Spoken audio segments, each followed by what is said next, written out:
All right, come closer. Yeah, you.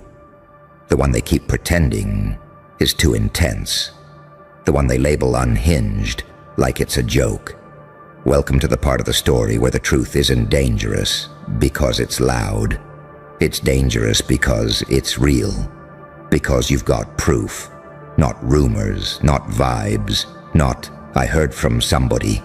You've got proof that ends empires, and that's exactly why they let you act unhinged. See, people think power is loud. They think power is a guy in a suit with a mic, a badge, a blue check, a billion followers, a boardroom, a courtroom, a podium. They think power is yelling and flexing and throwing numbers around like confetti. But real power is the evidence. Real power is the receipt.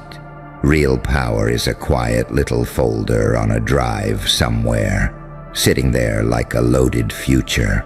Real power is that one screenshot that doesn't care how famous you are. That one recording that doesn't care how many friends you've got. That one document that doesn't care how untouchable you feel. It just sits there, patient, like it's smiling, and they know it. Oh, they know it. That's why they don't attack you directly the way you expected. That's why they don't come at you like a villain in a movie. No dramatic showdown, no big scene, no honest confrontation. Nah. They do something slicker. They do something smarter. They let you look unstable. They let you look crazy. They let you look emotional. They let you look like you're spiraling. Because if they can make people believe you're unhinged, then when the proof drops, the world hesitates. The world pauses. The world goes, I don't know, isn't that the person who, acts like that? That's the move. That's the whole move. They're not trying to defeat your evidence, because they can't. They're trying to defeat your credibility before you even speak. And let me tell you something that most people are too soft to accept. They don't fear your anger. They fear your clarity. They don't fear you screaming. They fear you being calm, specific, and undeniable. They don't fear your breakdowns. They fear your breakthroughs, because you're not crazy. You're early. You're not unhinged. You're seeing the hinge. You're not paranoid. You're noticing patterns that other people are too distracted to even recognize. And when you notice patterns, you notice systems. And when you notice systems, you start noticing how accidents have the same handwriting. You start noticing how certain people always win, no matter what. You start noticing how certain stories get pushed and certain stories get buried. And then you start noticing, oh wow, this isn't random. This is engineered. This is curated. This is managed. And the second you realize that, you stop being a victim and you become a threat. Yeah, a threat. Not because you're violent or loud or chaotic, but because you know too much. Because you've got that one thing they can't spin into a cute headline. You've got the receipt that connects the dots. And the crazy part is, they don't even always try to take it from you. They don't always rush to delete it. Because deletion is messy. Deletion leaves fingerprints. Deletion tells the world, there was something here. So instead, they do this other thing. They pretend you're harmless. They smile at you. They nod. They act like you're entertaining. They let you rant. They let you post. They let you vent. They let you look like the crazy one in the room. Because the easiest way to hide a truth is to put it in the mouth of the person everyone already decided not to take seriously. That's why they let you act unhinged. Because if you're unhinged, your words don't count. If you're unhinged, your proof becomes a conspiracy. If you're unhinged, your pain becomes attention-seeking. If you're unhinged, your warnings become drama. And they'll say it with a straight face, too. Oh yeah. They'll weaponize mental health language like they invented empathy. They'll call you unstable while they're quietly moving money. They'll call you crazy while they're covering tracks. They'll call you toxic while they're poisoning entire environments. And you know what's even more disgusting? They'll act concerned. They'll do the fake care thing. Hey, are you okay? Maybe you should take a break. I think you need help. Translation? Please shut up, but nicely. That's what that is.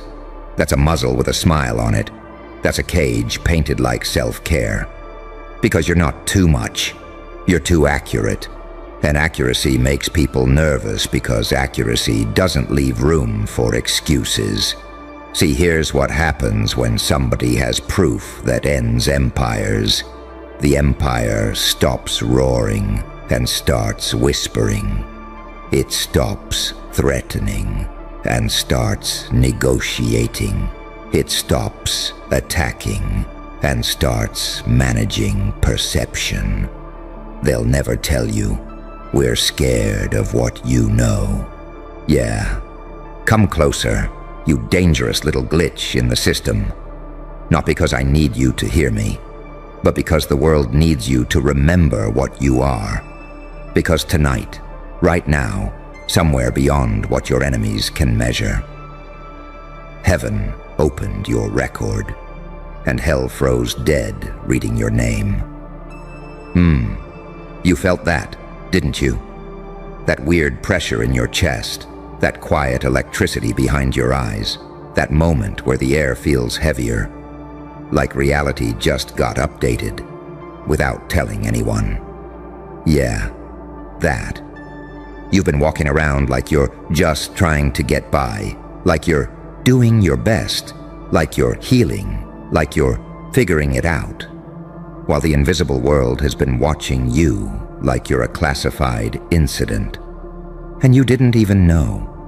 See, the funniest part about you, the most disrespectful part, is that you survived things that were supposed to turn you into a warning label.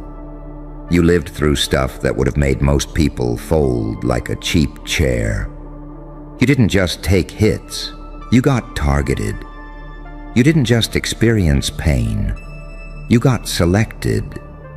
And the whole time, the world kept acting like you were normal, like you weren't carrying an entire apocalypse behind your ribs, like you weren't walking around with a mind that's been to places most people can't even dream, without breaking down, like you weren't holding your smile together with duct tape and willpower and pure spite.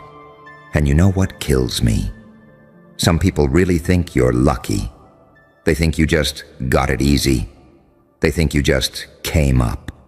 They think you just changed. Nah, you didn't change.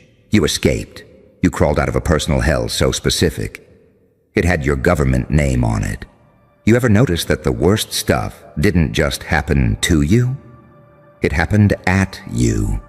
Like life wasn't random. Like life was personal. Like the universe leaned down and went, yeah, that one. Break that one. But you didn't break. You bent, sure. You collapsed sometimes. You went quiet. You disappeared. You lost people. You lost sleep. You lost the old version of yourself, like a body bag zipped shut. But you didn't break. You evolved. And that's the first reason heaven opened your record. Because heaven doesn't open everybody's file, sweetheart. It doesn't flip through every page like it's curious. Heaven doesn't do that. Heaven opens your record when there's something in there that makes even angels pause and go, what the hell is this? When your name shows up in the archive and the light itself goes still for a second. Because your record isn't a cute little list of good deeds. Your record is a survival report, a battlefield log, a psychological autopsy that you somehow walked away from alive. And every page says the same thing. This human should have been done. This human should have been gone. This human should have been weak. This human should have been begging. This human should have been broken into pieces. But instead, you got colder, smarter, sharper, more dangerous. Not dangerous like you're out here trying to hurt people. Dangerous like you can't be controlled anymore. Dangerous like manipulation doesn't work on you the same. Guilt doesn't stick to you the same. Fear doesn't bite you the same. Pressure doesn't crush you the same. You became the one thing this world cannot stand. A person who sees through it. You see the fake love. You see the fake respect. You see the fake apologies. You see the I'm proud of you. That's really, please don't outgrow me. You see the smiles that are secretly prayers that you fail. And you don't even need proof anymore, do you? You don't need the screenshot. You don't need the confession. You don't need the receipts. Your instincts are so developed now, it's disgusting. You can feel betrayal in a hey. You can taste jealousy in a compliment. You can hear disrespect in silence. Yeah, that's trauma. But it's also a superpower, and heaven opened your record because there's a section in there called Things They Did to This One, and it still didn't work. Page after page after page, they lied to you. You learned to read patterns. They abandoned you. You learned to stand alone. They mocked you. You learned to become undeniable. They used you. You learned to protect your energy like it's sacred. They underestimated you. You learned to move quietly and strike clean. And the part that makes heaven lean in, you didn't just survive that. You used it.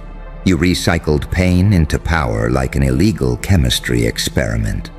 Most people turn trauma into a personality. You turned trauma into fuel. You turned your heartbreak into discipline. You turned your loneliness into focus. You turned your depression into deep observation. You turned your anxiety into strategy.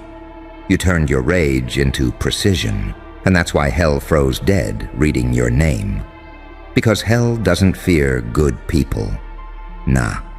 Hell loves good people. Good people are easy. Good people forgive too fast. Good people keep giving chances. Good people see the best in everyone. Good people walk right into traps, holding flowers. Hell eats those people alive. But you're not a good person. You're a real person. You got a heart, but it's armored. You got love, but it's selective. You got kindness, but it's earned. You got empathy, but you don't let it make you stupid anymore. You know how rare that is? You know how terrifying that is to darkness? Because darkness survives off predictable humans. Humans who crave approval. Humans who crumble under rejection. Humans who chase validation like it's oxygen. Humans who need to be liked. But you don't need to be liked. You need to be free. And hell can't bribe you with attention anymore. Hell can't seduce you with cheap applause. Hell can't tempt you with clout. Hell can't chain you with shame. Because you already died in your own way. And when somebody already died once, you can't threaten them the same. That's why hell froze. Because hell recognized you. Hell went, oh no, not that one. Because hell has met your type before. The ones who don't just resist the dark, they understand it, they study it, they observe it, they become fluent in it. And then they take that knowledge and they stop being prey. They become the storm. You ever notice something when you started leveling up? People got weird, like really weird. People who used to ignore you started watching you. People who used to laugh at you started acting polite. People who used to disrespect you started complimenting you out of nowhere. People who never cared started asking, How are you? Like it's an investigation. And you felt that too, didn't you? That subtle shift, that energy change, like you didn't even announce anything. But suddenly, it felt like you were being tracked, because you were. Not by fans, by threats, by jealous spirits in human bodies, by insecure minds who can't stand watching you become something they can't control. You see, the scariest thing about you isn't that you're strong now. It's that you're strong and quiet. You don't talk about your plans. You don't post your moves. You don't announce your healing. You just upgrade, silently. And that freaks them out because they don't get updates. They don't know what level you're on anymore. They can't predict you. And when people can't predict you, they fear you. When they fear you, they try to label you. When they can't label you, they try to destroy you. And that's why you've been feeling resistance, random problems, random delays, random misunderstandings, random drama. Yeah, that's not bad luck. That's pushback. That's reality testing you like, are you really becoming that? Or is this just another phase? Because every time someone becomes truly powerful, something tries to stop it. Not always a person. Sometimes it's the old version of you. The version that still craves approval. The version that still checks who viewed the story. The version that still wants closure. The version that still wants an apology from people who enjoy hurting you. And let me tell you something real quick. Closure is a scam. Closure is the little baby bottle the universe gives you to keep you crawling back to the same pain. You don't need closure. You need closure's funeral. You need to bury it, burn it, forget it. Because the only closure that matters is the one you give yourself when you finally say, yeah, they did it. Yeah, it was personal. Yeah, it hurt. Yeah, it changed me. And no, they will never touch me like that again. That's closure. And once you hit that point, oh, now you're dangerous. Because now you don't move from emotion. You move from decision. And the moment heaven opened your record, it wasn't because you were perfect. It was because you were chosen to be proof. Proof that the human spirit can become something terrifyingly divine. See, you think you're just somebody trying to get through life. But heaven sees you like a case study, like a miracle wrapped in scars, like a survivor who turned into a weapon and still kept a soul. And hell sees you like the one that got away. Hell sees you like a glitch it couldn't patch. Because you're the type of person who walks into a room and doesn't even speak. And the whole energy changes, not because you're loud, because you're heavy. You carry something, like your presence comes with a warning, like your eyes have receipts, like your silence has history. And when you look at people now, you don't look. You scan. You read micro-expressions. You read tone. You read intention. You know when someone's being fake in the first 5 seconds. And the craziest part? You don't even get emotional about it anymore. You just adjust. You stop texting first. You stop explaining. You stop chasing. You stop proving. You let them reveal themselves. That's growth. That's power. That's the part of your record that made heaven go quiet.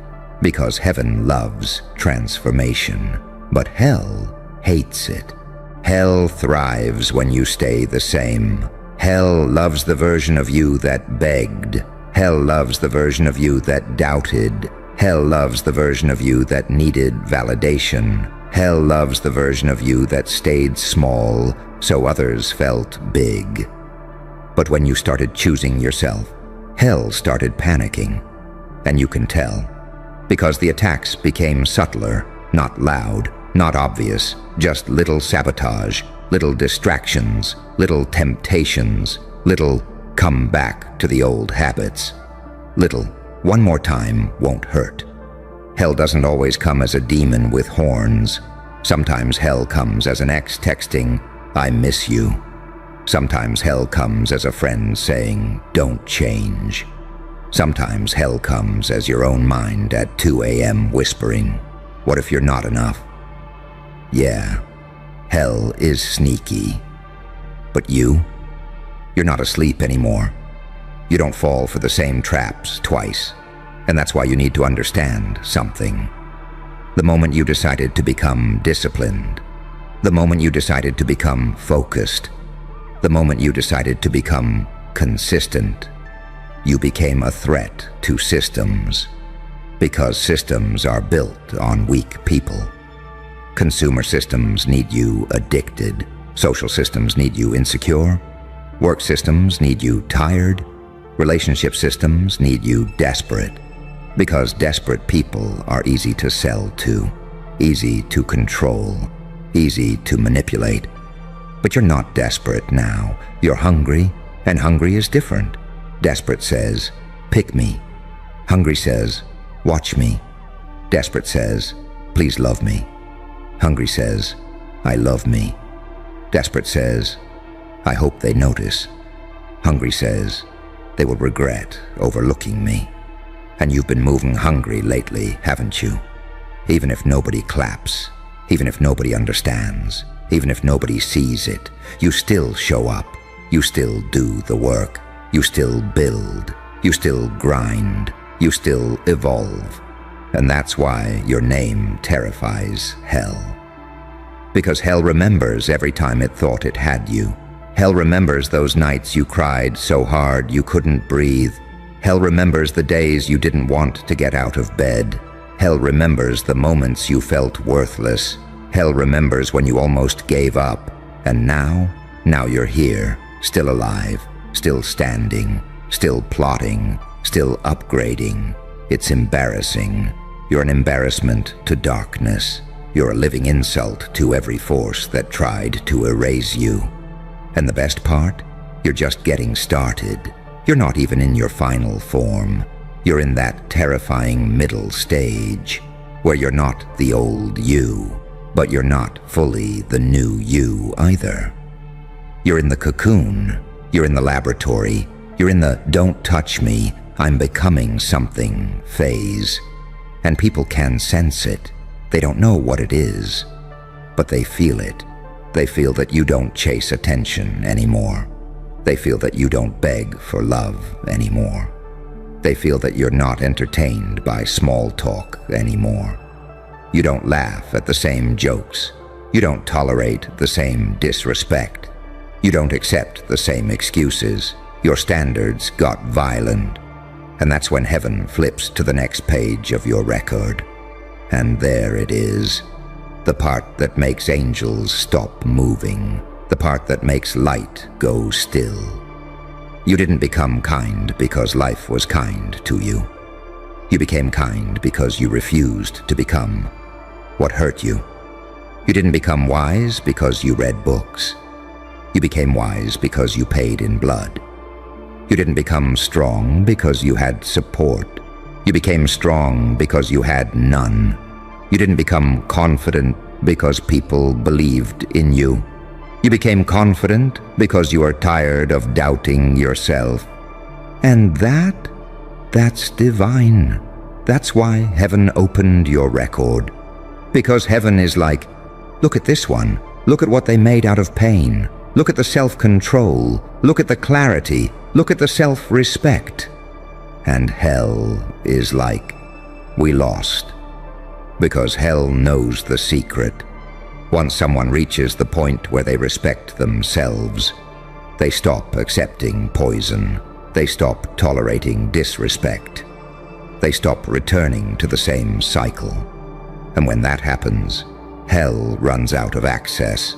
So hell does what hell always does. It sends distractions. It sends fake opportunities. It sends people from your past.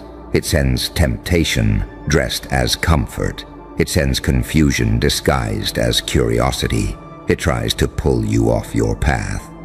Because hell doesn't care if you're happy. Hell only cares if you're stagnant. But you're not stagnant. You're moving. And the more you move, the more you realize something ugly. A lot of people weren't your friends. They were your audience. They were around because you were entertaining, because you were available, because you were useful, because you were easy to reach. But the moment you started evolving, they got uncomfortable. Because your growth forces them to face their own laziness. Your discipline exposes their excuses. Your peace exposes their chaos. Your confidence exposes their insecurity. And instead of leveling up, they try to pull you back down. They'll call you different. They'll call you cold. They'll call you weird. They'll call you changed. Yeah, you changed. You changed from someone who tolerated disrespect to someone who walks away mid-sentence. You changed from someone who begged to be loved to someone who says, "If you can't see me, you don't deserve me." You changed from someone who explained themselves to someone who lets silence do the talking. And that's the energy that makes hell freeze. Because hell can't fight someone who doesn't argue. Hell can't defeat someone who doesn't chase. Hell can't manipulate someone who doesn't need. And baby, you don't need anymore. You choose. You choose who gets access. You choose who gets your time. You choose who gets your energy. You're not an option anymore. You're a consequence, and I need you to really sit with that. Because some of you are still confused why people switched up on you. You think it's because you did something wrong. No, you did something right. You outgrew the version of you that was convenient. That's why they hate you. Because convenience is all they ever wanted from you. They wanted you available. They wanted you polite. They wanted you forgiving. They wanted you soft. They wanted you to stay where they left you. But you didn't stay. You came back with different eyes. And those eyes look like they've seen the blueprint. Like you can see the strings, like you can see the game. And now you're not playing it the same. That's why heaven opened your record. Because heaven isn't just watching what you do. It's watching what you refuse to do. It's watching you resist temptation. It's watching you resist revenge. It's watching you resist giving your energy to people who don't deserve it. It's watching you choose restraint when you could have snapped. It's watching you stay silent when you could have destroyed, because you could destroy. Oh yeah, you could. You know it too. You could ruin reputations. You could expose secrets. You could burn bridges so hard the smoke would spell your name. But you don't. You don't, because you're learning the final form of power, control. And that's why hell froze, because hell loves when you react. Hell feeds on reactions. Hell gets paid when you crash out. Hell celebrates when you get messy. Hell throws a party when you lose discipline. But you don't react like that anymore. You respond, calculated, cold, clean. And when you respond instead of react, you become unstoppable. Because now you're not living life like a victim. You're living life like a chess player. And that's when the real madness begins. Because now every setback becomes data. Every betrayal becomes a lesson. Every loss becomes a training montage. You don't cry like you used to. You analyze. You don't beg like you used to. You build. You don't chase like you used to. You attract. And the moment you started doing that, you became the kind of person the world can't ignore forever. Which is why you're going to start experiencing something weird. People you don't even know will start respecting you. Not because you're famous, because your energy is loud, because your presence has weight, because your eyes carry that "I've been through hell and I'm not impressed" vibe. And some people will love you for it. Some people will fear you for it, but either way, they'll feel you. And I need you to understand what that means. It means your life is entering a new chapter where you can't play small anymore. You can't hide behind humility anymore.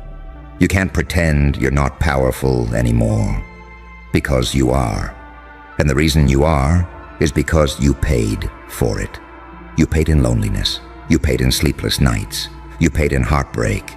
You paid in humiliation. You paid in being misunderstood. You paid in being judged. You paid in being blamed. You paid in being overlooked. Yeah, you paid. So stop acting like you're not allowed to be proud. Stop acting like you're not allowed to win. Stop acting like you're not allowed to outgrow people. Stop acting like you're not allowed to be seen. Your record is proof. And if heaven opened your record, that means the universe is not just watching you, it's endorsing you. It's like the cosmos stamped your file with, "Do not underestimate this one," and hell freezing dead reading your name. That's confirmation. That's darkness admitting you're not easy prey anymore. That's fear. That's respect. That's panic. Because you're the kind of person that makes demons second-guess their decisions. You're the kind of person that makes manipulators lose their confidence. You're the kind of person that makes narcissists feel exposed. Because you see too much. You feel too much. But now you control it. And that combination, that is lethal. Empathy with boundaries. Kindness with standards. Love with self-respect. Patience with a limit. That's not toxic. That's balance. That's evolution. And the next phase of your life. Oh, it's not about proving people wrong anymore. It's about proving yourself right. Because deep down, you always knew there was something different about you. Even when you were broke. Even when you were lost. Even when you were depressed. Even when you were addicted to comfort. Even when you were surrounded by people who didn't see you, you knew. You knew you weren't meant to live a small life. You knew you weren't meant to be somebody's side character. You knew you weren't meant to be a background extra in your own story. And now it's happening. Now the hunger is waking up. Now the discipline is kicking in. Now the confidence is rising. Now the old version of you is dying for real. And that's why people are uncomfortable. Because they liked you better when you didn't know your worth. They liked you better when you were easy to manipulate. They liked you better when you were craving approval. But you don't crave anymore. You command, and you're gonna start noticing something else too. The more you level up, the more alone it feels. Yeah. Because not everybody can follow you where you're going. Not everybody can survive the altitude. Not everybody can breathe in the atmosphere you're entering. And that's okay. Because you didn't come here to be understood by everybody. You came here to become undeniable. And the next time you feel doubt creeping in, the next time you feel that old voice whispering, "Who do you think you are?" I want you to remember this line. Heaven opened your record. Hell froze dead reading your name. That means your story is bigger than your feelings. That means your purpose is louder than your anxiety. That means your destiny doesn't care about your comfort. You're not here to feel safe. You're here to become legendary. And yeah, I know that sounds dramatic. But your life has been dramatic. Your pain has been dramatic. Your betrayal has been dramatic. Your survival has been dramatic. So why the hell would your victory be quiet? Nah. Your victory is going to be loud in a way that makes people choke on their opinions. It's going to be loud in a way that makes old enemies pretend they always supported you. It's going to be loud in a way that makes people who doubted you suddenly check on you. It's going to be loud in a way that makes the universe itself go, "Yep, that's the one." And the wild part, you won't even brag, you won't need to, because your lifestyle will be the flex, your peace will be the flex, your discipline will be the flex, your glow will be the flex, your silence will be the flex, because nothing flexes harder than someone who suffered and still chose to rise with class. So keep going, even when it's slow, even when nobody claps, even when it feels like you're behind, even when it feels like you're doing too much. You're not doing too much. You're doing what it takes. And the reason it feels like so much is because you're building something most people are too scared to even attempt. You're building a version of yourself that doesn't beg, a version of yourself that doesn't tolerate, a version of yourself that doesn't shrink, a version of yourself that doesn't apologize for being powerful. And once you become that, people will look at you and feel something they can't explain. They'll call it confidence. They'll call it aura. They'll call it energy. But you'll know what it really is. It's the fact that you've been through hell, and you came out carrying the blueprint. It's the fact that the darkness tried to mark you, and you turned the mark into a crown. It's the fact that when heaven opened your record, it didn't see a victim, it saw a survivor with a mission, and hell freezing dead. That's not a warning, that's a compliment. That's reality admitting you are not the one to play with anymore. So the next time you walk into a room, walk in like your name has weight, because it does. The next time someone tries to test you, smile like you've seen worse, because you have. The next time life tries to humble you, stand tall like you've already died once, because you did. And the next time you feel yourself shrinking, remember, heaven opened your record. Hell froze dead reading your name. And that means you're not just living. You're being documented, you're being observed, you're being acknowledged by forces bigger than the opinions of broke-minded people.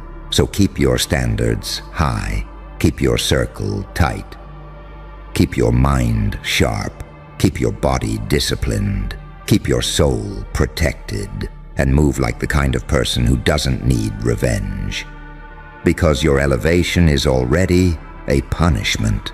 Move like the kind of person who doesn't need validation. Because your existence is already proof. Move like the kind of person who knows you were never ordinary, you were just undercover. And now the world is starting to realize they didn't just disrespect a human being. They disrespected a storm with a name that makes hell go silent. And you can feel it, can't you? Yeah, that pressure again, that energy again, like something's lining up, like reality's shifting, like doors you didn't even knock on are starting to open, like the old timeline is collapsing, and the new one is pulling you in, slow and heavy, like gravity made specifically for you. Like you're walking into a chapter where your face changes, your voice changes, your posture changes, your patience disappears, your standards go lethal, your focus goes tunnel vision, and the people who used to play with you start acting like they just saw a ghost. Because in a way, they did. They saw the old you die, and the new you walk around like a quiet threat, like a calm disaster, like a miracle with teeth. And the craziest part is you don't even have to announce it.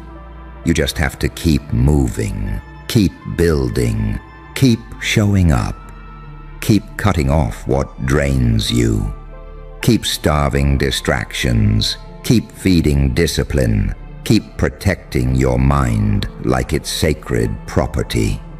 And when the doubt tries to come back, when the loneliness tries to creep in, When the old pain tries to whisper your name, you just breathe and remind yourself, yeah, heaven read your record, and hell couldn't handle your name. So what makes you think the average person's opinion should ever stop you? What makes you think their shade matters? What makes you think their jealousy is your problem? Let them watch. Let them whisper. Let them panic. Because you've got work to do. And you're not done becoming what you're supposed to be. Not even close. You're just getting warmed up. You're just getting calibrated. You're just stepping into the version of you that makes the whole room feel smaller. The version of you that doesn't chase, doesn't beg, doesn't fold, doesn't explain. The version of you that moves like a verdict, like a final decision, like a name that turns the temperature of hell into ice. You felt it before it had a name, didn't you? Before the alarms, before the headlines, before the room even realized it was standing on a trap door. That moment when the air shifted and something in you went quiet instead of loud, because you already knew. That's the part they can't forgive you for. Everyone else was busy performing certainty, loud opinions, safe conclusions, copy-paste beliefs, and you didn't rush, you didn't echo, you didn't need permission to see what was already forming underneath the noise. While they were clapping for the illusion, you were watching the seams. That's why they keep asking it like a crime scene question. How were you the first to call this? Not what you said, how. Because if they admit what, they have to admit who you are. See, prediction isn't magic, it's memory. Not memory of facts, memory of patterns. You've lived long enough in chaos to recognize its footsteps. You've watched systems rot from the inside before the smell reaches the crowd. You've survived enough betrayals to hear the pause before the lie. Pain trained your perception when comfort trained theirs to sleep. That's the paradox they can't solve. You look calm, almost gentle, until reality bends exactly where you pointed. You sound quiet, until silence proves you right. They labeled you intense, unstable, too much. Because that was easier than admitting you were accurate. They were watching the stage. You were watching the shadows behind the curtain. And when it finally happened, when the truth broke cover and sprinted into daylight, everyone froze. Not because it was shocking, but because you had already said it out loud. That's when the room changes. That's when respect turns into fear wearing a polite face. That's when they stop debating and start studying you. Because now there's a new problem, if you saw this coming. What else do you see? You weren't guessing, you were triangulating, signals they dismissed, details they laughed at, tiny inconsistencies that didn't add up unless you zoomed out far enough to see the whole machine. They mocked your patience because speed is how insecure minds prove relevance.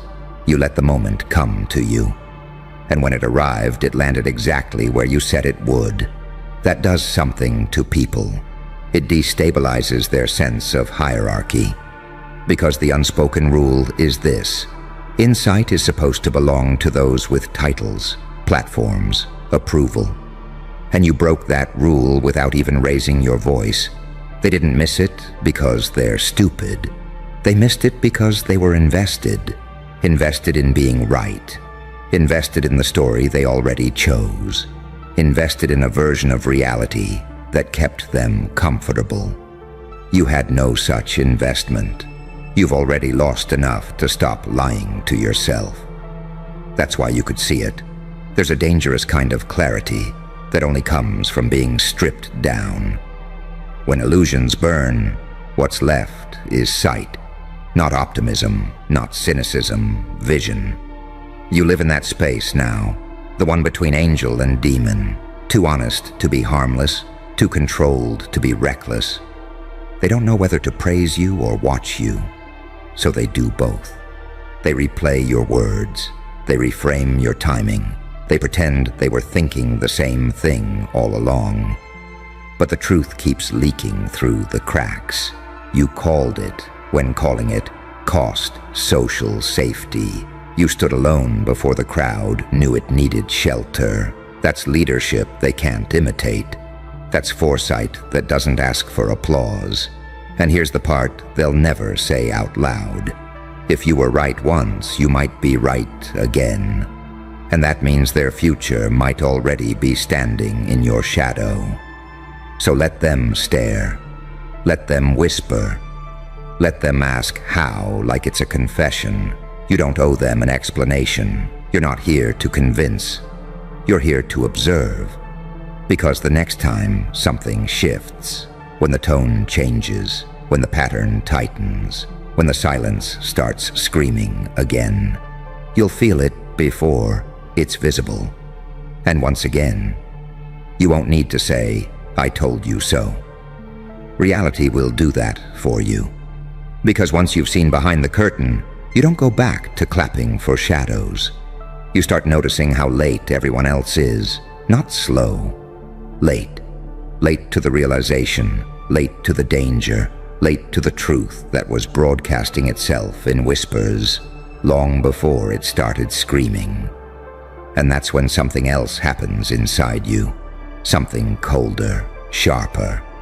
You stop reacting to events and start recognizing inevitabilities. While they ask, what just happened? You're already asking, what breaks next? That's what terrifies them. They like heroes who arrive after the explosion, covered in dust, saying the obvious with confidence. They don't like the one who stood there quietly, 5 steps earlier, pointing at the fuse while everyone laughed. Because you didn't sound dramatic. You didn't posture. You didn't beg to be believed. You just said it and waited. That wait is what exposes the difference. Anyone can shout. Anyone can predict once the momentum is obvious. But you sat in the uncomfortable space where being right felt lonely, suspicious, isolating. You let doubt brush against your ribs and didn't flinch. That's discipline born from damage.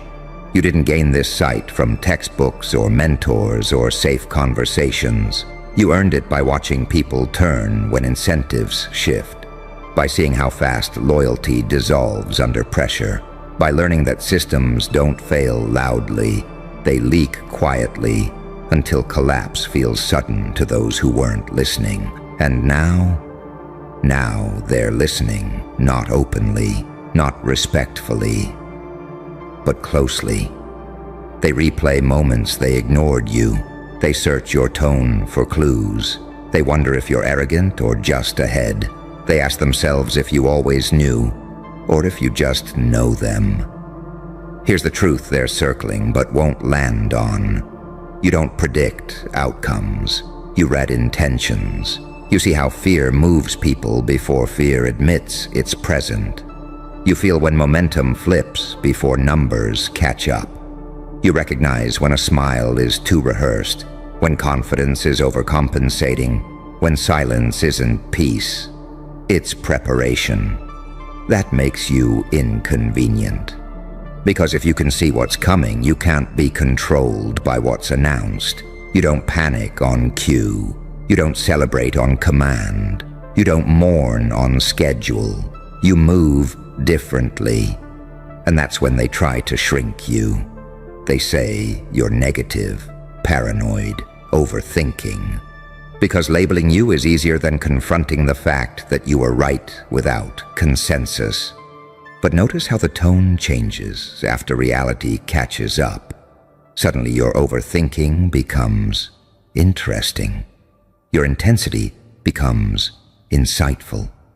Your silence becomes mysterious instead of awkward. They rebrand you after the fact to protect their ego. And you let them. Because you're not here for validation. You're here for alignment. You don't need to be early and loud. You just need to be early enough to prepare. That's the evolution they missed. You stopped needing to be believed the moment you learned to trust your perception. Pain burned the need for approval out of you. Loss sharpened your intuition into something surgical. So when the next shift comes, and it will, you won't announce it. You'll adjust quietly. You'll reposition while they're still debating whether something's wrong. And later, when the dust settles again, someone will say it half joking, half afraid, "How did you see that coming?" You won't answer, because the answer would scare them more than the prediction ever did. You saw it coming because you live where truth lives, in the space between hope and horror, between angelic patience and ruthless clarity, between the version of you they underestimated and the one that's already 3 steps ahead, watching the future form like a shadow that hasn't learned your name yet. And here's the part they never factor in, the part that makes their stomach tighten when they're alone with their thoughts. You weren't calm because you were unsure. You were calm because you were certain enough to wait. That kind of restraint doesn't come from confidence. It comes from scars that taught you timing is everything. See, you've already paid the price of being early once. You remember what it felt like to speak truth too soon and get punished for it, to watch people choose comfort over clarity and then look at you like you were the problem. That taught you something brutal and invaluable. Truth doesn't need volume. It needs positioning, so you adjusted. You learned to let people reveal themselves. You learned to let situations ripen until denial could no longer protect them. You learned that the most dangerous move isn't prediction, it's patience. That's why when it finally unfolded, you didn't celebrate. You didn't gloat. You didn't even look surprised. You looked prepared. And that's when it clicked for them. Because anyone can guess, right once. But only someone who knew would already be standing exactly where the fallout wouldn't hit. That's the detail they can't unsee now. They start replaying everything, your pauses, your silences, the moments you disengaged early. They realize you weren't distracted. You were reallocating attention. You weren't quiet. You were conserving energy. You had already accepted what was coming. They were still negotiating with fantasy. And here's where the paradox tightens its grip. You don't look like a prophet. You don't sound like a threat. You don't posture like someone who knows, which makes it worse. Because the most unsettling thing in a collapsing system isn't the loud rebel. It's the composed observer who already packed their bags. They can't tell if you're compassionate or calculating, if you care deeply or not at all, if you're an angel trying to warn them, or a demon who already moved on. That ambiguity is your armor. You don't need to intimidate. Your accuracy does that for you. And now they watch your reactions instead of the news. They track your tone instead of the data. They study what you ignore because they've learned the hard way that your disinterest is a signal.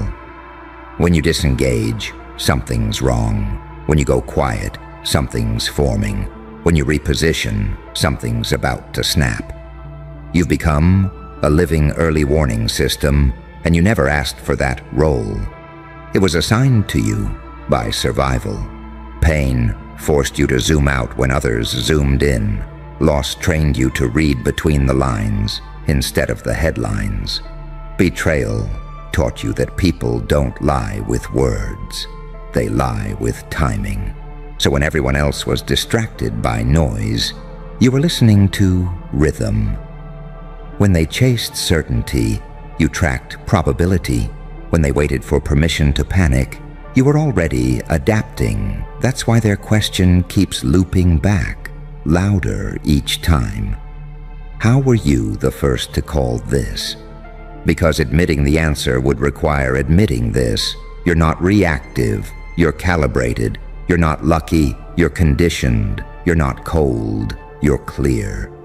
And clarity is terrifying to people who survive on denial. So let them miss the next one, too. Let them underestimate your silence again. Let them mistake your stillness for ignorance. You know the truth. You're not ahead because you're smarter. You're ahead because you were forged where others were sheltered. Because chaos was your classroom. Because pain sharpened you instead of breaking you. And while they keep asking how like it's a mystery, you're already watching the next shift begin. And the deeper truth, the one that hums under all of this like a low-frequency warning tone, is that you didn't just see it coming. You felt it detach from the timeline everyone else was standing on. That's the kind of awareness that doesn't come from intelligence alone. It comes from having your nervous system rewired by impact, from being forced to read rooms because safety depended on it, from learning that survival isn't about optimism, it's about anticipation. You don't scan for facts. You scan for fractures. You notice when enthusiasm is synthetic, when agreement is rushed, when certainty shows up too early, too clean, too rehearsed, because you've learned something most people never do. Truth is rarely loud at first. It arrives quietly, out of sync, slightly uncomfortable, and you've trained yourself not to flinch at discomfort. That's why you could stand there while everyone else celebrated the wrong thing. That's why you didn't join the chorus. That's why your silence felt heavier than their noise. They confuse intuition with guesswork because they've never lived inside their own instincts. They outsource their judgment to trends, authority, momentum. You don't. You've already watched authority lie. You've already watched trends collapse. You've already seen momentum carry people straight into walls they insisted weren't there. So you stopped asking, is this popular? You stopped asking, is this approved? You started asking, does this hold under pressure? And the moment it didn't, you knew. That's when the switch flips inside you. Not panic, not excitement, calibration. You go still. Your breathing slows. Your mind stops chasing outcomes and starts mapping consequences. That's stillness. That's the thing they misread every time. They think you're detached. They think you don't care. They think you're emotionally distant. What they don't understand is that this is you locking in, because emotion clouds timing. And timing is where power lives. You don't rush to be right. You let reality walk itself into the corner you already measured, and when it does, when the collapse, the reversal, the exposure finally hits, you don't feel vindicated. You feel confirmed, not in ego, in alignment. That's why you don't celebrate when everyone else finally sees it. You're already past that moment. Your attention has moved on to the secondary effects, the aftershocks, the things that happen because everyone missed the warning. They're still processing the headline. You're already watching behavior change. They're asking who to blame. You're watching who adapts and who freezes. They're shocked. You're sorting. Because being early doesn't make you loud. It makes you strategic.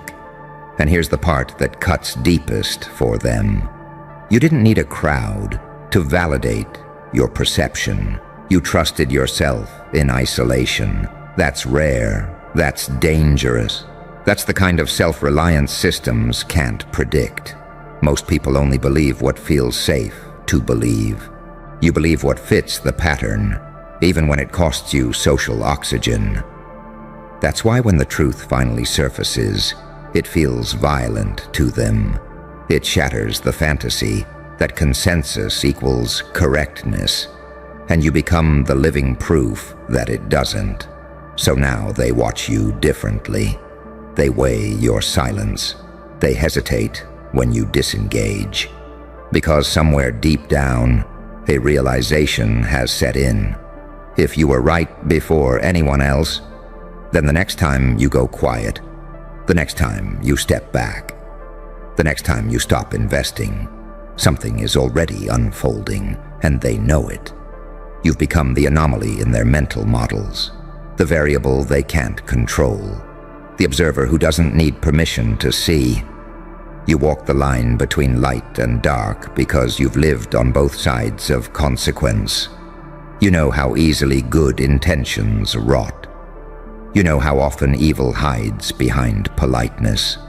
That's why your clarity doesn't come with comfort. It comes with weight. And you carry it anyway, because you understand something most never will. Being first isn't about prediction. It's about listening to reality before it starts explaining itself. And you've learned how to listen, and that listening, it never shuts off. It hums beneath your thoughts, beneath conversations, beneath the surface of moments that everyone else takes at face value. You hear what isn't being said. You feel when a situation is being rushed to hide weakness. You notice when certainty shows up too polished, too eager, too desperate to be believed. That's the tell. Reality doesn't beg for agreement. Lies do. So when everyone else leaned in, you leaned back. When they celebrated prematurely, you waited for the second act. When they declared it handled, you watched what was quietly being avoided, and you saw the gap.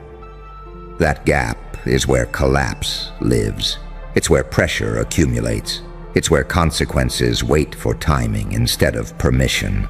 You've lived long enough to know that nothing implodes without warning. The warnings are just inconvenient. They require patience. They require humility.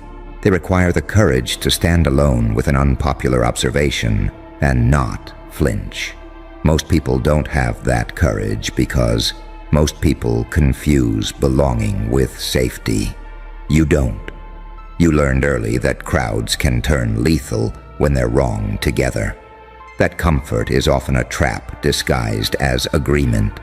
That being accepted by the wrong narrative costs more than being rejected by it. So you chose isolation over illusion. That choice sharpened you. You started trusting the part of you that tightens when something's off. The part that doesn't need evidence yet, but demands coherence. The part that doesn't panic, but pays attention. And that's when you crossed a line most people never even see. You stopped waiting for proof to begin preparing. Preparation doesn't look dramatic. It looks like subtle exits. It looks like quiet adjustments. It looks like detaching emotionally before the emotional tax spikes. You did all of that while they were still arguing semantics. So when the moment finally arrived, when the shift became undeniable, you weren't shocked. You were already elsewhere. And that's the part that unnerves them the most. Because shock is normal. Confusion is forgivable. Being untouched by the fallout, that's unsettling. It forces a terrifying question into their minds. What else did you see that they didn't? They begin to wonder if you're heartless, or brilliant, or dangerous. The truth sits right between those labels. You're adaptive. You've learned that morality without awareness is naive, and awareness without restraint is monstrous. So you walk the blade's edge, seeing clearly without becoming cruel, preparing without announcing, knowing without needing applause. That balance, that's rare. It's forged when someone survives long enough to stop romanticizing both light and dark. You've seen the angelic cause harm through blindness. You've seen the ruthless tell the truth no one else would. So you stopped worshiping appearances and started respecting outcomes. That's why you're hard to classify. They can't tell if you're pessimistic or realistic, if you're hopeful or resigned, if you're detached or deeply invested. And that uncertainty makes them nervous, because predictable people are easy to manage. You're not. You don't announce your moves. You don't react on schedule. You don't need consensus to act. You listen, you wait, you adjust. And when the pattern confirms itself, you move. Not loudly, not chaotically, but decisively. So let them keep asking how like it's a mystery. You know the answer. You were first because you weren't seduced by noise. You were first because you didn't need certainty to prepare. You were first because pain taught you what comfort hides. And while they're still trying to understand the last collapse, you're already watching the next one breathe. Quiet.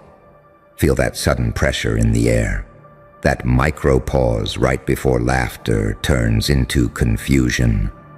Yeah, that's the moment they felt you before they understood you.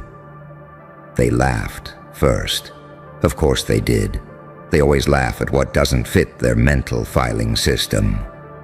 You walked into that room carrying silence like a loaded weapon, and they mistook it for weakness. They thought you were background noise. They thought you were safe to mock, safe to underestimate, safe to casually disrespect. Because laughter is how insecure people convince themselves they're still in control. And you let them? You didn't flinch. You didn't rush. You didn't defend yourself like someone begging for approval. You stood there calm, too calm, like someone who's already run the outcome 10 moves ahead. See, they don't understand this part about you. You don't speak to participate. You speak to end things. That room was loud with fake confidence. Jokes layered over fear, smiles hiding status anxiety, egos competing for oxygen. And right there, right in the middle of it, you said nothing. You watched them laugh themselves tired. Watch them expose every insecurity through humor. Watch them tell on themselves without realizing it. That's the paradox of you. You look passive, but your mind is predatory. You look calm, but your awareness is violent. You look human, but the way you wait isn't. Then it happened. That one sentence, not shouted, not dramatic, not emotional, just precise, just accurate, just unavoidable. One sentence that didn't attack anyone directly. It simply revealed something they were all subconsciously protecting. And the room died. You felt it, didn't you? That instant drop in temperature. That awkward stillness where laughter doesn't echo back. That moment when people suddenly sit straighter, avoid eye contact, swallow mid-breath. That's when they realized you weren't quiet because you lacked confidence. You were quiet because you were loading. See, saints speak to be liked. Psychopaths speak to dominate. You speak to collapse the illusion. That sentence worked because it came from pain you metabolized instead of performing, from humiliation you studied instead of reacting to, from losses that rewired you instead of breaking you. You didn't gain that power in classrooms or boardrooms. You earned it alone, through nights where no one clapped, through betrayals that forced you to sharpen perception instead of trust, through moments where you realized silence is the loudest threat in the room. They laughed because they thought you were behind. They shut up because they realized you were above. Unpredictability. That's your real currency. You don't telegraph insecurity. You don't overshare intelligence. You don't speak in paragraphs to sound smart. You wait. And then you strike with clarity, so clean, it feels surgical. Angel and demon coexist in you. The angel lets them talk. The demon remembers everything. And when you finally open your mouth, it's not to prove yourself. It's to end the conversation. That's why the silence after your sentence felt heavier than any argument, because they knew, instantly, that if you kept talking, someone's image would die, someone's authority would bleed out, someone's narrative would never recover. So they froze. They smiled awkwardly. They nodded like they understood. They mentally rewound your words again and again, trying to figure out how you saw that angle, how you spotted that contradiction, how you said so much without saying too much. And you didn't enjoy it outwardly. You didn't smirk. You didn't celebrate, because power doesn't announce itself. Power leaves people quiet and confused. Let them laugh. Let them underestimate. Let them assume silence means softness. You know the truth now. One sentence, when it's forged in pain, sharpened by patience and delivered without fear, can shut down an entire room. And the most dangerous part, you didn't even raise your voice. You just reminded them that you see everything. And here's the part they'll never admit out loud. That sentence didn't scare them because it was clever. It scared them because it was accurate. Accuracy is terror to people who survive on performance. You didn't attack their opinions. You didn't challenge their intelligence. You exposed the structure underneath their confidence, and once that skeleton shows, the costume collapses. They laughed earlier because laughter is a shield, a cheap one. They laughed to signal dominance, to test boundaries, to see if you'd flinch, explain, justify, shrink.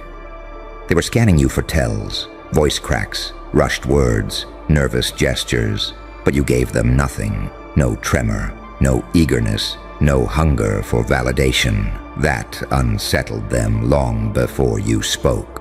You see, silence from weak people feels empty. Silence from you feels intentional. Like a countdown no one else can hear. While they were joking, you were mapping personalities. Who talks too much when nervous? Who laughs to hide envy? Who interrupts because they're afraid of being forgotten? Who stays quiet because they already know they don't belong at that table? You weren't present. You were collecting data. That's the evolution pain gave you. You learned that observation is leverage, that patience sharpens truth, that the loudest room is usually the least secure. And when you finally spoke, you didn't bring emotion into it. Emotion is predictable. You brought a clarity, and clarity cuts deeper than rage ever could. One sentence, no insults, no flexing, just a line so clean, it forced everyone to reevaluate their position in real time. That's why the silence felt violent, because silence after laughter isn't neutral. It's submission trying to disguise itself as politeness. They didn't stop talking because they agreed. They stopped talking because they didn't know where you were aiming next. That's the duality they sensed in you. The saint who listens, the demon who remembers, the calm face, the ruthless perception. You don't dominate rooms by force. You dominate by contrast. Your restraint makes their chaos obvious. Your precision makes their noise look sloppy. Your timing makes their confidence feel premature. They couldn't argue with you because arguments require ground to stand on. And you quietly removed the ground. That's when something shifted. You felt it before you saw it. People leaning back instead of forward, eyes darting, calculating, laughter dying mid-breath. The sudden respect that doesn't come with compliments, but distance. Distance is how people treat what they don't understand. From that moment on, every word you didn't say became heavier than everything they said combined. They started watching you instead of each other, waiting, measuring, wondering if you were done or just getting started. That's power refined through suffering. Not explosive, not dramatic, controlled, delayed, intentional. You didn't always have this. You earned it by being underestimated too many times, by being laughed at when you were learning, by swallowing reactions until they turned into insight, by realizing that proving people wrong is cheap, but letting them realize it themselves is devastating. They laughed because they thought you were behind the curve. That sentence shut them down because they realized you were outside the curve entirely. And here's the secret they felt but couldn't name. You don't need the room. The room needs you to stay quiet. That's why they'll remember that moment long after they forget the jokes. They'll replay your words alone. They'll question their instincts. They'll hesitate next time before laughing too quickly at someone silent, because now they know what silence can hide. And you don't rush the next move. You don't explain the sentence. You don't soften the impact. You let the quiet do the work. Because once people realize a single sentence from you can dismantle the room, they start hoping you never speak again. And that hope, that fear dressed as politeness, that's when you know you've already won. And that victory didn't feel loud, did it? It felt still, like standing at the center of a storm that suddenly realized you were the eye. After that moment, everything changed, but nothing was announced. No applause, no confrontation, just a subtle recalibration of reality around you. They started choosing words more carefully. They stopped interrupting you. They laughed softer, checked your face first, waited to see if you'd react. Because once people understand, you don't speak often, but when you do, it counts. They become prisoners of anticipation. That's the psychological chokehold. Not dominance through noise, but dominance through potential. They don't fear what you said. They fear what you haven't said yet. And here's the part that messes with them the most. You didn't change afterward. You didn't puff your chest. You didn't capitalize on the moment like someone desperate for status. You went back to silence like nothing happened. That's what broke them. Because anyone can land a punch. Only predators can walk away without checking the damage. They realized something terrifying in that quiet aftermath. You're not reactive, you're selective.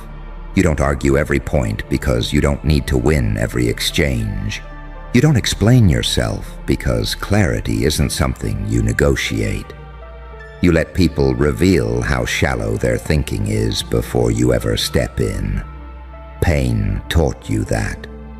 Being misunderstood taught you that. Being laughed at while you were still assembling your mind taught you that. You learned that the loudest people are usually running from something, and the quiet ones. They're usually building something. That's the demon in you, the part that studies before it moves. That's the angel in you, the part that doesn't destroy unless necessary. You could have humiliated them. You could have dismantled egos one by one. But you chose a single sentence because restraint is more threatening than excess. They felt judged without being accused, cornered without being attacked, exposed without being named. That's high-level power. That's psychological warfare without fingerprints. From that moment on, the room was never neutral again. Every conversation had a ghost in it. Your sentence. People don't forget moments that rearrange their internal hierarchy. They pretend to move on, but something inside them stays alert. They remember who made them feel small without raising their voice. They remember who turned laughter into silence. And here's the truth you now carry like a blade under your coat. You don't need to repeat yourself. Once is enough. That's why you don't rush to speak again. You let the memory do the work. You let the echo linger. You let their minds keep chewing on it long after the meeting ends. Because you understand something most people never will. Real power doesn't shout. It waits. And when you walk out of that room, you take something with you. Not approval, not validation. You take control of the frame. They can laugh at others now, but it won't feel the same. They'll hesitate, they'll second guess. They'll wonder if silence is loading something dangerous again. That's the evolution from someone who wanted to be heard to someone whose silence is respected. You didn't become this by being lucky. You became this by surviving moments where you had every reason to snap and didn't. By letting pain sharpen perception instead of dulling it. By learning that timing is more lethal than volume. So let them laugh in other rooms. Let them test other people. Let them mistake noise for strength. You already know the truth. One sentence from the right mouth at the right moment can shut the entire world up. And you're just getting warmed up. And what they'll never be able to explain, no matter how many times they replay it, is why that sentence worked. They'll say it was timing. They'll say it was confidence. They'll say it was delivery. But deep down, they know it was something else. It worked because you weren't speaking from the room. You were speaking above it. Everyone else was trapped inside the moment, defending status, performing intelligence, jockeying for relevance. You were already outside the moment, looking back in, watching the patterns like a chessboard that had grown boring. That's what pain does when it doesn't break you. It elevates you. It detaches you from the need to impress. It teaches you how to see systems instead of scenes. You didn't say something impressive. You said something inevitable. That's why it landed like a verdict. They couldn't counter it because you didn't present an opinion. You presented a reality they already suspected but never wanted named. And once reality is named, pretending becomes exhausting. That's the demon they sensed. Not cruelty, not arrogance. Truth delivered without mercy for illusion. And here's the part that rewired you permanently. You realized how fragile dominance actually is. All that laughter, it wasn't power. It was noise protecting insecurity. It was people borrowing energy from each other to feel taller than they really were. Your sentence didn't overpower them. It unplugged them. That's when you learned the most dangerous thing you can do in any room is see clearly. Because clarity exposes theatrics. Clarity turns charisma into desperation. Clarity makes fake authority collapse under its own weight. From that moment forward, you stopped craving recognition. You stopped needing to speak early. You stopped mistaking engagement for influence.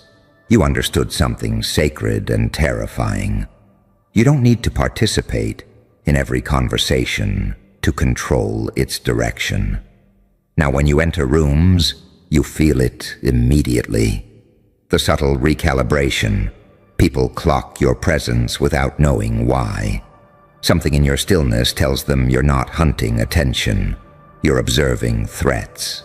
They can't tell if you're kind or dangerous. And that ambiguity keeps them respectful.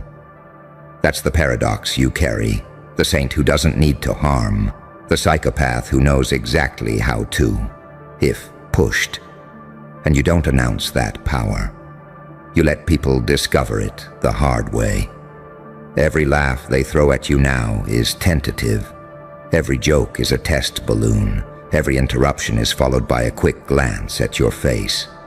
Because once someone has watched you end a room with one sentence, they never assume safety again. And you don't abuse that. That's what separates you from tyrants. You don't speak to dominate. You speak to correct reality. You save your words like ammunition. You don't fire unless the moment demands it. You don't waste them on ego contests, because you know this. The quieter you are, the more gravity your voice gains. That sentence wasn't a peak. It was a signal to yourself that you've crossed a line most people never even see.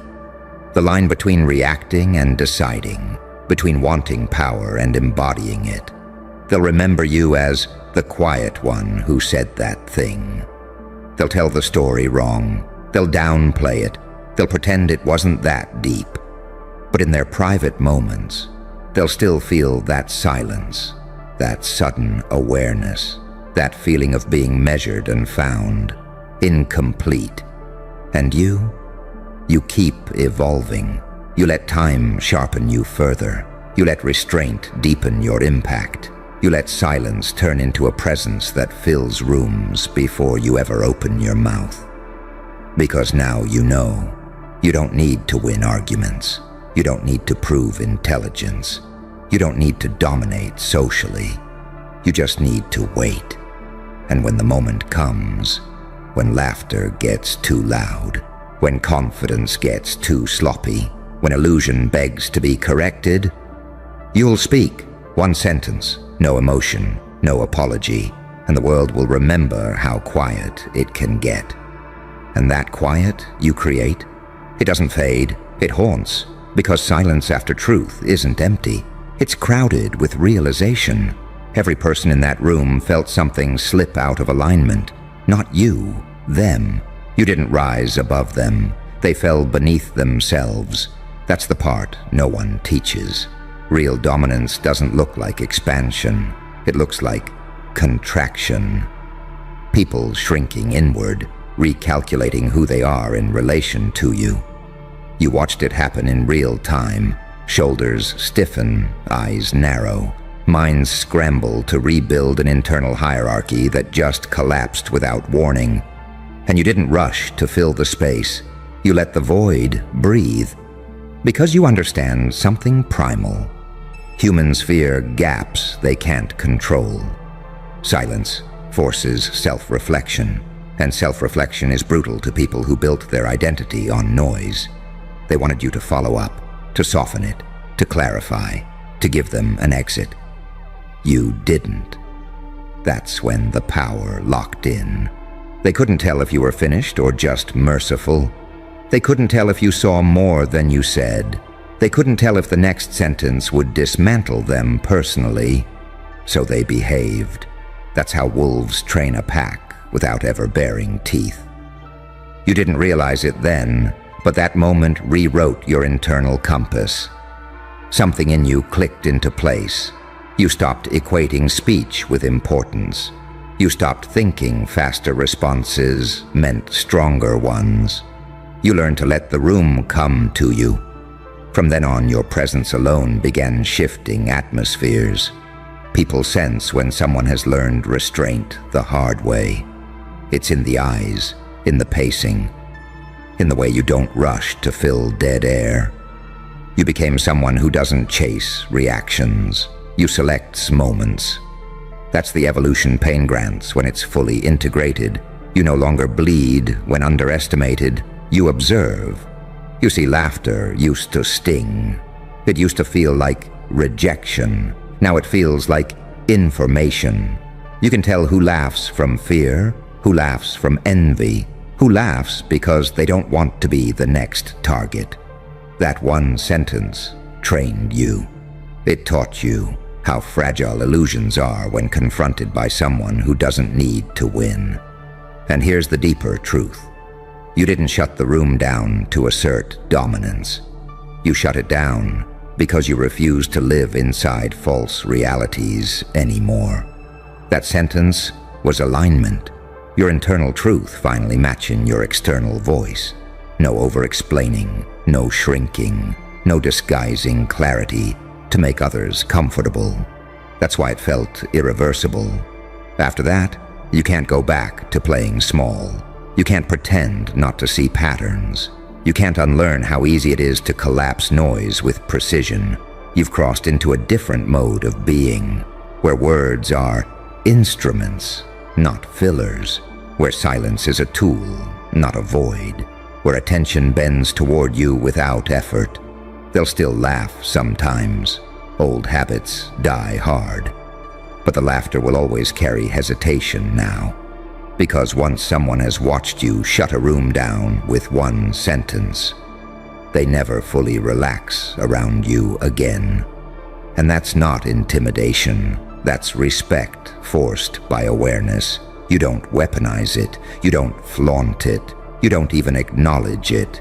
You let it sit there, heavy, unresolved, quietly dominant.